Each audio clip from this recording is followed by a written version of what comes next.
खबरों के साथ मैं हूं अनामिका पांडे। सबसे पहले बात करेंगे राजधानी रांची की, जहां अहले सुबह जब राजधानी के लोग नींद की आगोश में थे तब एनआईए की टीम ने कई इलाकों में दबिश दी। बताया जा रहा है कि चतरा के मदद और आम्रपाली कोल परियोजना और टेरर फंडिंग से जुड़े मामलों को लेकर एनआईए की टीम ने यह छापेमारी की है। डोरंडा के कुम्हार टोली के मकान में एनआईए की टीम ने कई फाइलों को खंगाला है, कई दस्तावेजों को सील करके अपने साथ ले गई है। बताया जा रहा है कि तकरीबन 15 घंटे तक टीम ने कई अहम सुरागों को खंगाला है।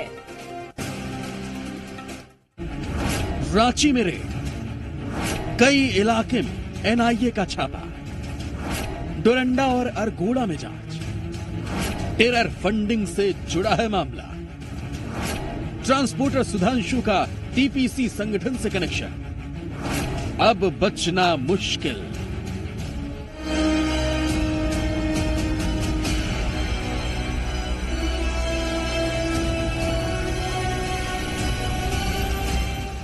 राजधानी रांची में राष्ट्रीय जांच एजेंसी की टीम ने दबिश दी। एनआईए की टीम ने एक साथ राजधानी के कई इलाके में छापेमारी की। सुबह 4 बजे टीम डोरंडा इलाके में पहुंची और एक घर में पहुंच छानबीन में जुट गई। फिर अरगोड़ा में भी जांच हुई।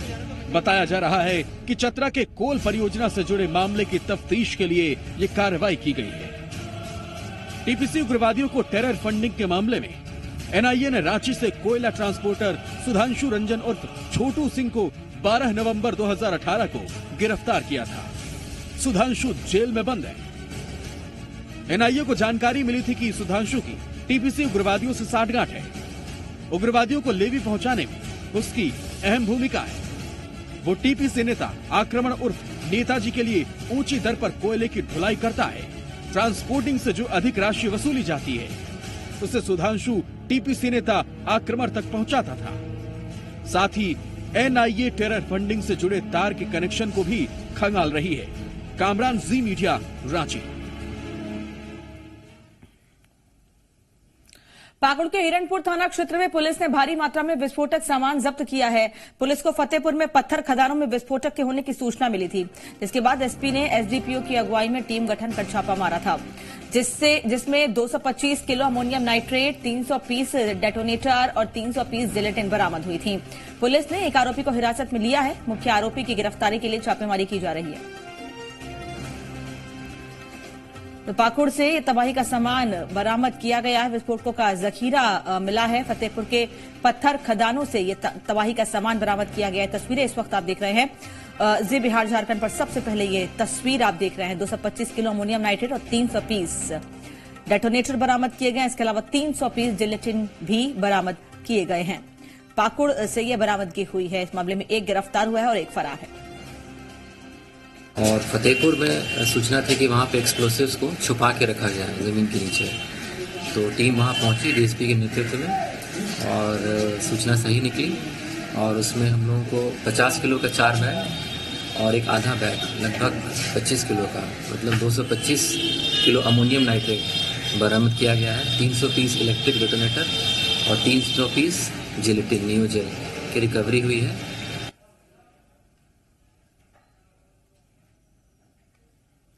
एक तो बेटी, ऊपर से दिमागी रूप से बीमार, न जीने का ठिकाना न मरने का। जिंदगी टिकी है एक जंजीर के सहारे। बेबसी की ये तस्वीर है गुमला की, जहां गम्हरिया के रहने वाले सुंदरई देवी 4 साल से जंजीरों में जकड़ी हैं।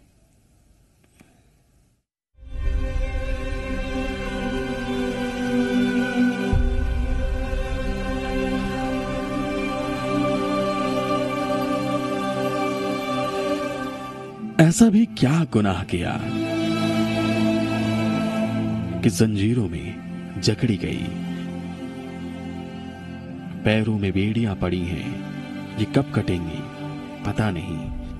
एक बांस का खूंटा और खूंटे से बंधी जंजीर और जंजीर में सुंदर देवी की जिंदगी। 2 महीने से यही हालात हैं। परिजन सामने से देखते हैं, कलेजा हुक्ता जाता है माता पिता का इस बेटी की हालत पर। लेकिन हालात के मारे ये कर भी क्या सकते हैं। 1.5 महीना पहले ले गए थे, उसमें जगह जमीन भी हम बांधित कर दिए। गाय 2 था उसको भी बेच दिए और मेरे पास कुछ बेचने लायक नहीं है। सुंदर देवी भी सामान्य लड़कियों की तरह थी। 7 रंग के सपने देखे। पिता ने 4 साल पहले चेचेपाट गांव के बिरसू मुंडा से इसकी शादी करवाई, लेकिन ससुराल से विक्षिप्त होकर जो लौटी वापस न लौट सकी। पति ने भी ठुकरा दिया। 2 जून की रोटी को तरसते बूढ़े माता पिता पर बेटी बोझ बन गई है, जो खाते हैं खिलाते हैं, लेकिन हर कौर आंसू पीते हैं। न जाने उनके बाद बेटी का क्या होगा। मेरा लेबर गिरी है, जो कि सप्ताह में 2 दिन 1 दिन काम करते हैं और परिवार का जो 5 परिवार है उसका भरण पोषण करते हैं। लास्ट में मजबूर है कि आत्महत्या भी करना पड़ जाएगा ये लोग को। कोई उपाय ही मेरे पास नहीं है। मेरे रहते तक ये सब जीवित रह सकते हैं, अनाथ नहीं रह सकते हैं। लोहे की बेड़ी में पड़ी 30 साल की सुंदर देवी को लेकर सिस्टम भी छल कर रहा है। इलाज के लिए रांची के कांके ले जाया गया, लेकिन अस्पताल से अधूरे इलाज के बाद छुट्टी दे दी गई। हालत बिगड़ती गई। घर के बर्तन बासन तोड़ने फोड़ने लगी, बेवजह मारपीट करने लगी। लिहाजा घर वालों ने कैद कर दिया। बिरसा मुंडा और माता सुखवारो मुंडा वृद्धा पेंशन और सरकारी राशन के भरोसे जीते हैं। 4 संतान में 2 विक्षिप्त हैं। 2 बेटे बाहर काम करते हैं, लेकिन इतना नहीं हो पाता कि इलाज करा सके। अफसोस कि सियासतदान, मानवाधिकार और स्वास्थ्य महकमा इनसे आंखें फेरे है, वरना कोई कारण नहीं कि घर के आंगन की परी घर में ही कैद हो। रणधीर, जी मीडिया, गुमला। रघुवर कैबिनेट की बैठक में 37 मामलों पर मुहर लगी है। कैबिनेट ने नियोजन में अब जाति प्रमाण पत्र बनने में हो रही परेशानी को दूर करने के लिए सीईओ के सर्टिफिकेट को मान्यता देने की मंजूरी दे दी है। यानी अब एसडीओ की मुहर की जरूरत नहीं होगी। साथ ही BC1 और BC2 में नॉन क्रीमी लेयर का सर्टिफिकेट एक बार बनेगा और साल भर बाद सिर्फ सेल्फ डिक्लेरेशन देना होगा। इसके अलावा झारखंड मोटर वाहन करारोपण संशोधन विधेयक 2018, झारखंड दुकान एवं प्रतिष्ठान नियमावली 2001 और नियमावली 2017 में संशोधन, झारखंड प्रेस प्रतिनिधि अधिमान्यता नियमावली 2019 को मंजूरी दे दी गई है। वहीं 2018-2019 से सरकारी स्कूल में पहले से 8वीं तक के छात्रों को निःशुल्क पोशाक और अध्ययन सामग्री देने के लिए प्रक्रिया निर्धारण को भी हरी झंडी दे दी गई है। कांके के पशु स्वास्थ्य एवं उत्पादन संस्थान में संक्रामक रोगों से बचाव के लिए टीका एवं औषधि उत्पादन के लिए प्रयोगशाला के निर्माण के लिए 28 करोड़ मंजूर किए गए हैं। इसके साथ ही 15 सड़कों के लिए 1258 करोड़ की राशि भी मंजूर की गई है। लोकायुक्त कार्यालय के लिए 36 पदों को हरी झंडी दे दी गई है। वहीं भोइया जाति की उपजाति क्षत्रिय पाइक, खंडित पाइक, कोटवार प्रधान, मांझी, देहरी को अनुसूचित जाति में सम्मिलित करने का फैसला किया गया है। अब जितने भी नियोजन वगैरह यहाँ पर होंगे स्टेट में, उसमें अपॉइंटमेंट वगैरह में जेपीएससी, स्टाफ सिलेक्शन कमीशन या जो भी यहाँ पर अपॉइंटमेंट होंगे उसमें कहीं पर किसी एग्जाम में एसडीओ का सर्टिफिकेट खोजा जाता है, किसी में हायर लेवल के ऑफिसर्स का सर्टिफिकेट खोजा जाता है। अब ये कर दिया गया है कि सब में सीईओ लेवल का सर्टिफिकेट पर्याप्त होगा। जो भूमिहीन है, भूमिहीन को का सर्टिफिकेट देने के लिए इसके बारे में पहले भी सर्कुलर था, स्थानीय जांच की प्रक्रिया थी। उस स्थानीय जांच की प्रक्रिया को हम लोगों ने पूरी तरह से डिफाइन कर दिया है। जो समस्या ये आ रही थी कि स्थानीय जांच के आधार पर सर्टिफिकेट नहीं बन रहे थे, वो सर्टिफिकेट बनना मैंडेटरी हो जाएगा। अगर वो पाया जाता है कि हाँ उस कास्ट के हैं तो उसमें जांच करके सर्टिफिकेट बनेगा। कक्षा 1 से 8 के बच्चों को निःशुल्क पोशाक एवं विद्यालय किट योजना स्कूल किट विद्यालय किट योजना के अंतर्गत सहायक शिक्षण सामग्री, स्कूल बैग इत्यादि उपलब्ध कराने की प्रक्रिया के निर्धारण के संबंध में झारखंड में मीठी क्रांति योजना की शुरुआत हो गई है। सीएम रघुवर दास ने प्रोजेक्ट भवन में आयोजित कार्यक्रम में किसानों की आय बढ़ाने के लिए इसकी महती योजना की शुरुआत के बाद भरोसा जताया कि मधुमक्खी पालन से झारखंड के विकास को ये नई दिशा मिलेगी। झारखंड में 6 सीजन मधुमक्खी का पालन होता है। ऐसे में इस योजना को बताया जा रहा है किसानों के लिए खुल गया है समृद्धि का द्वार।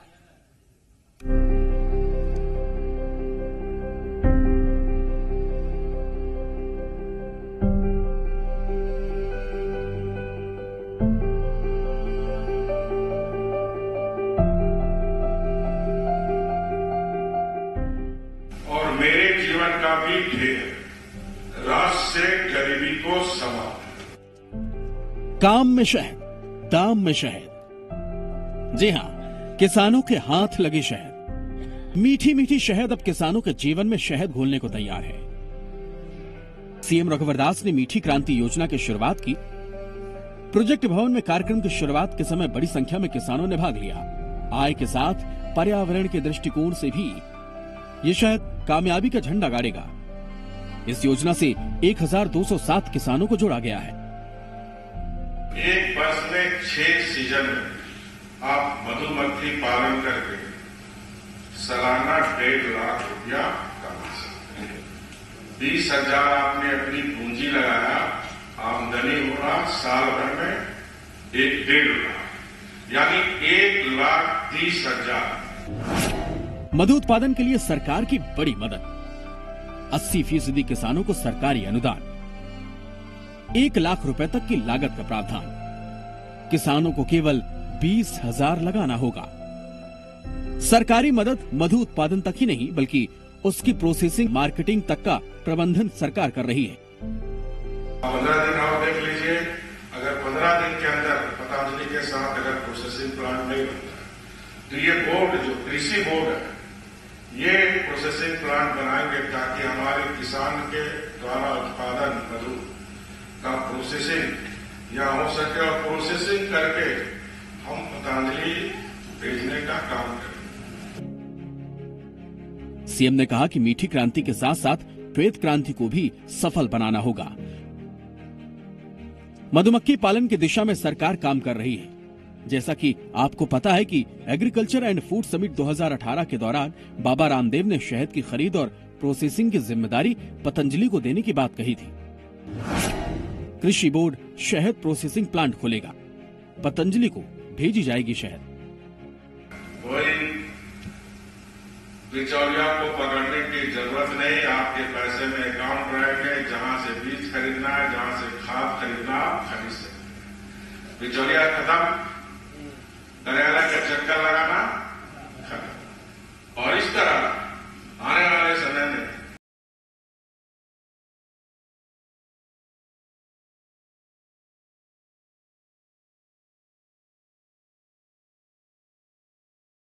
इस योजना से जोड़ने की आज शुरुआत हुई है और इसके लिए 100 करोड़ की प्रशासनिक स्वीकृति दी गई है और 10 करोड़ का वित्तीय प्रबंधन भी किया गया है।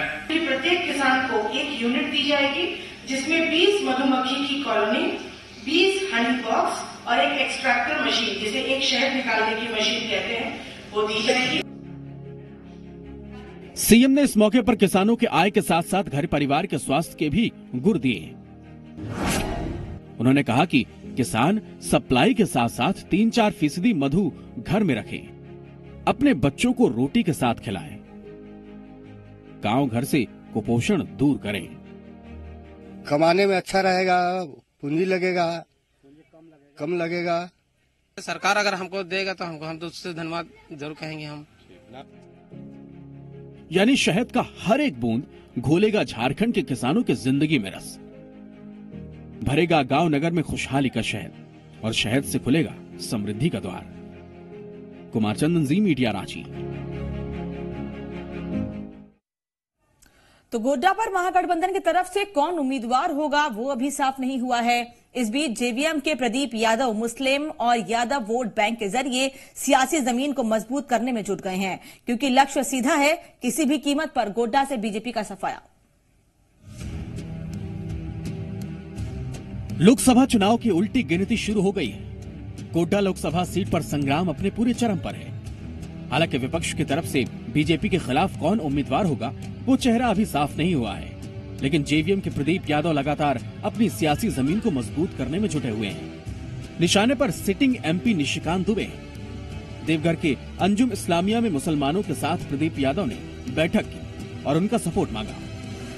दरअसल प्रदीप यादव की कोशिश है कि MY समीकरण मतलब मुस्लिम और यादव वोट बैंक को अपने पाले में करके बीजेपी के किले में सेंध लगाने की।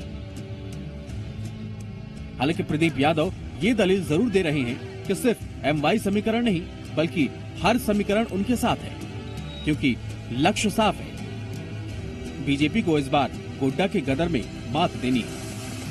ना, हमें लगता है कि हमारे नेता हैं गठबंधन के, जो उन्होंने कहा है बिल्कुल सोच समझ के कहा है, उनकी बातों से हम सहमत हैं। दोबारा तो उन्होंने कम कहा, हम तो कह सकते हैं कि जीवन में कभी गोड्डा के लोकसभा के प्रतिनिधित्व वो नहीं कर पाए।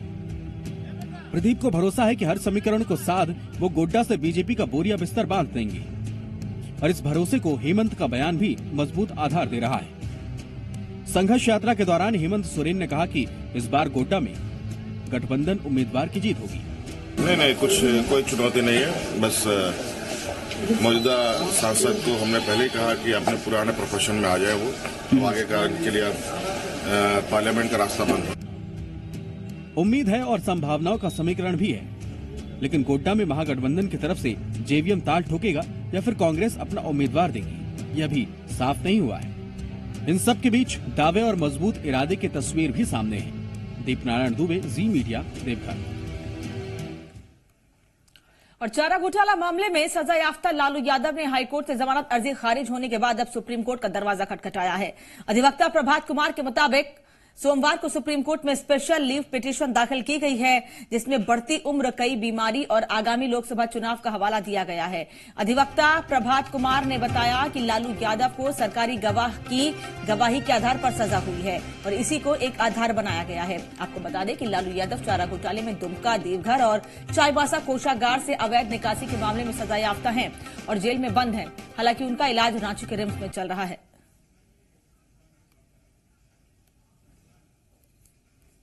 इनको जो सजा मिली है या जिस ग्राउंड पर इनका माननीय उच्च न्यायालय ने जमानत याचिका को रद्द किया है, वो अप्रूवर के स्टेटमेंट पर किया है। उसी को मेन हम लोग कवर करते हुए वहां पर फाइल किए होंगे उन लोग। वो तो ओवरऑल हर एक पिटीशन जो हम लोग ड्राफ्ट करते हैं किसी भी एक्यूज का रहता है, अगर वो सीनियर सिटीजन है तो उसके सेहत के बारे में, उसके और अदर्स कंडीशन के बारे में वो पिटीशन का वो पार्ट रहता है। हम लोग सभी चीज लिखते हैं उसमें। गुमला के शहीद विजय सोरेन की शहादत के हफ्ते भर हो गए हैं। अपने सपूत की याद में गांव की गलियां आज भी खामोश हैं।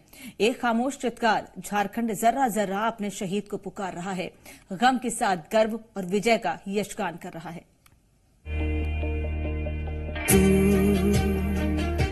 जीता रहा तेरे लिए, वो मरता रहा। ये देश है वीर जवानों का, अलबेलों का, मस्तानों का। भारत माता की। वीर गति पाए विजय सोरेंग के गांव गलियों को देखकर कुछ कुछ यही एहसास होता है। शहीद के घर में अजीब सी खामोशी है। घर में लोग बैठे हैं लेकिन यकीन नहीं होता विजय नहीं है। परिजनों के लोग घर पर हैं, श्रद्ध कर्म में लगे हैं, लेकिन आंखें आज भी दरवाजे पर टिकी हैं। काश ये सब झूठ हो, वो आधम के। पूरा परिवार और पूरा देश उसके लिए गर्व महसूस कर रहा है। देश के लिए कुर्बान दिए हैं, इसके लिए हमको गर्व है। लेकिन सरकार ये उन लोग को जो उसका दुश्मनी को वहाँ घुस घुस के मारे और पूरा नष्ट कर दे।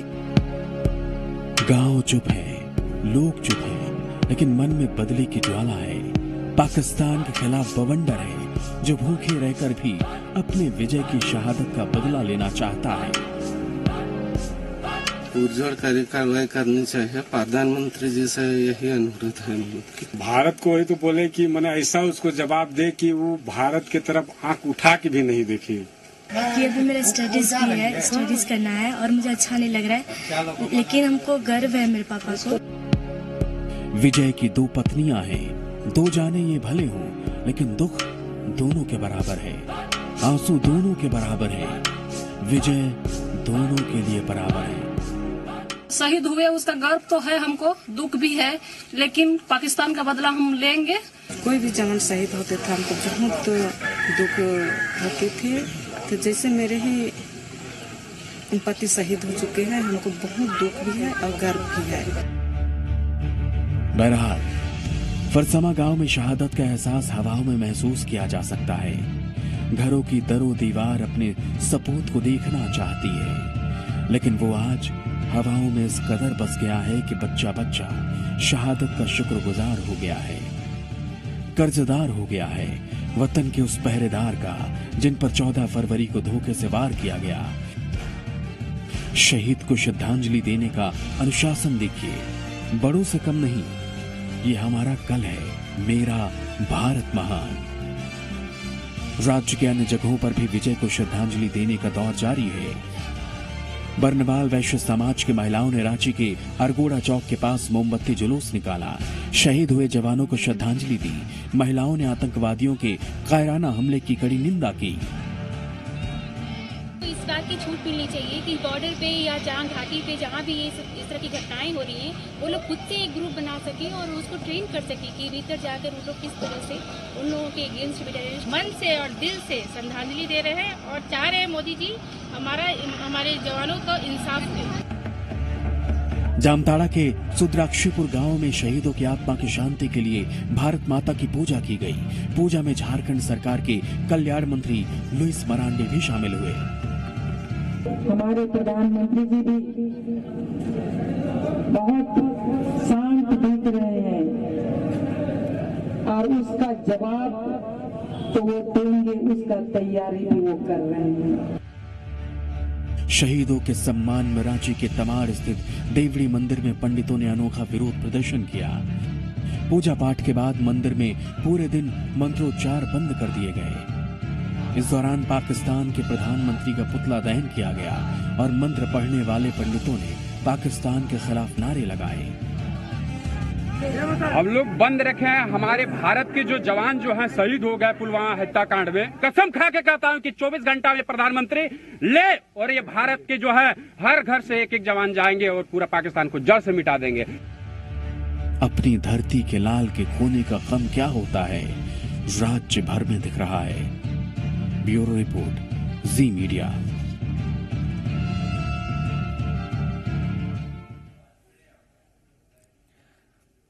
इन खबरों के साथ इस बुलेटिन में फिलहाल इतना है, लेकिन जी बिहार झारखंड पर खबरें जारी हैं। नमस्कार।